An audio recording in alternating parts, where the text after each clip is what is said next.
एक बार महात्मा बुद्ध के प्रिय शिष्य आनंद ने उनसे एक प्रश्न किया, हे महात्मा, आप जो बातें सबको बताते हैं, अगर वह बातें सबको ठीक तरह से समझ में आती हैं तो उनमें से कुछ लोग आपसे ईर्ष्या और कुछ लोग आपसे प्रेम करते हैं। आप तो सबसे एक ही बात करते हैं, फिर सबको अलग अलग यह बातें क्यों समझ में आती हैं? महात्मा बुद्ध बोले, सुनो आनंद, सभी लोग अपनी बुद्धि के क्षमता के अनुसार बातें करते और उसे समझते हैं, लेकिन उनकी सारी बातें स्वार्थ पर आकर टिक जाती हैं।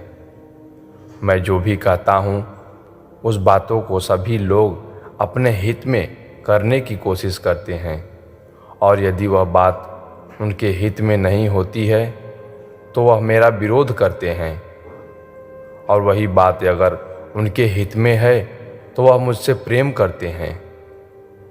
यदि कोई बात बहुत पुरानी हो तो लोग उस पर तुरंत विश्वास कर लेते हैं, लेकिन वही बात अगर नई हो तो उस पर यकीन नहीं करते।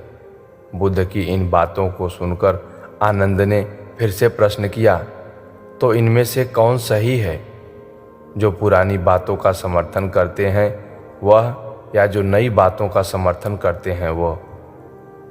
महात्मा बुद्ध ने मुस्कुराते हुए कहा, इनमें से कोई भी सही नहीं है, क्योंकि जो व्यक्ति बिना सोचे समझे बातों को जाने बिना उसे स्वीकार कर ले, चाहे वो नई बात हो या पुरानी, दोनों ही गलत है।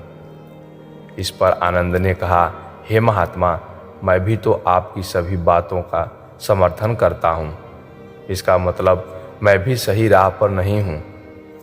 फिर बुद्ध ने कहा, यदि तुम मेरी बातों को सही से समझो, अंधों की तरह मेरी बातों का अनुसरण नहीं करते, तो तुम सही मार्ग पर हो।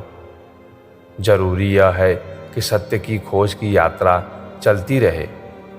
जब आप अंधे व्यक्ति की तरह बात को बिना समझे उसे अनुसरण करेंगे, तब आप गलत राह पर हो।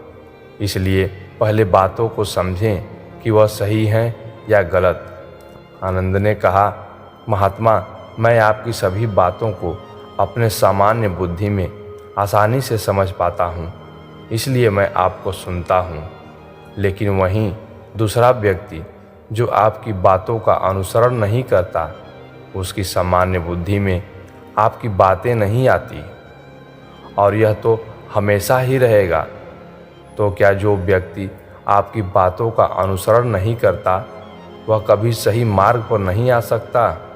क्योंकि सामान्य बुद्धि तो यही कहती है कि आपकी बातें गलत हैं।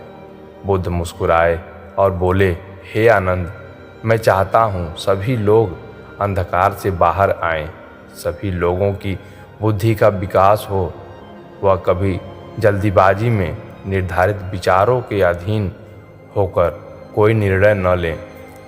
वह एक स्वतंत्र बुद्धि के मालिक हैं, जिससे वह अपना फैसला खुद ले सके, उन्हें किसी के सहारे की जरूरत ना पड़े। आनंद ने कहा कि महात्मा, यह कैसे संभव होगा? बुद्ध ने कहा, ध्यानपूर्वक अपने मन की स्थिति को समझने से।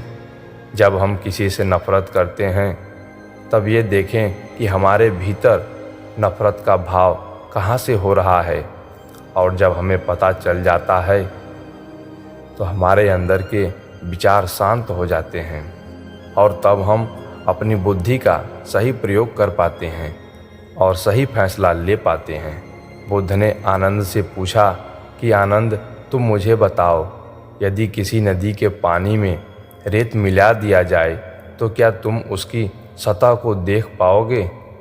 आनंद ने तुरंत जवाब दिया, नहीं, मैं उसकी सतह को नहीं देख सकता। बुद्ध ने कहा, यदि रेत पानी के नीचे बैठ जाए तब क्या तुम सतह देख पाओगे? तब आनंद ने कहा, यदि रेत पानी के नीचे बैठ जाएगी तब मैं सतह को देख पाऊंगा। इस पर महात्मा बुद्ध ने कहा, ठीक इसी प्रकार हमारे मन के विचारों में रेत घुली पड़ी है, जिसके कारण हम विचारों के नीचे जो शांति है उस तक नहीं पहुंच पाते हैं, और हम इन्हीं विचारों में उलझे रहते हैं।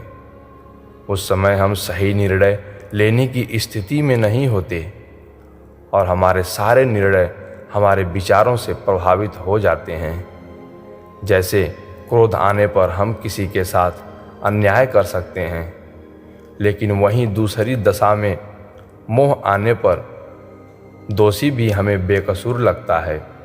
इसलिए ज़रूरी है कि हमें अपने मनोदशा को समझना चाहिए। हम हमेशा दूसरों की मनोदशा को समझते हैं, कभी यह जानने की कोशिश नहीं करते कि हम खुद क्या चाहते हैं। महात्मा बुद्ध की इन बातों को सुनकर आनंद संतुष्ट हो गया।